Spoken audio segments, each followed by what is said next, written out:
দর্শক, এটা হলো রাজধানীর একটা ব্যস্ততম এলাকা, এটাকে বলা হয় দৈনিক বাংলা মোড়। ওই পাশে আপনার সবসময় আপনার শত শত গাড়ি জ্যামে দাঁড়িয়ে থাকে।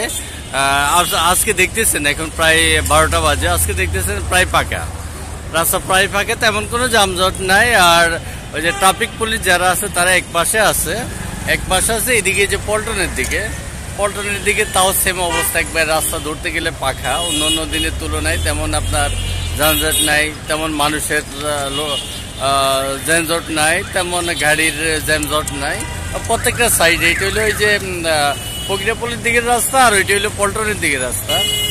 আর এটা হলো আপনার মতিঝিলের দিকে যে রাস্তা গিয়েছে, প্রত্যেকটা রাস্তা ধরতে গেলে পাকা।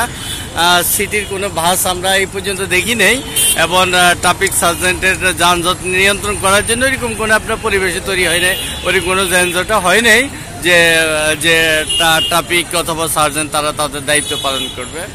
এ দেখেন ব্যস্ততম জায়গাটা ঠিক এই মুহূর্তে প্রায় দুপুর হয়ে গেছে, এই মুহূর্তে প্রায় ফাঁকা অবস্থাতে আছে।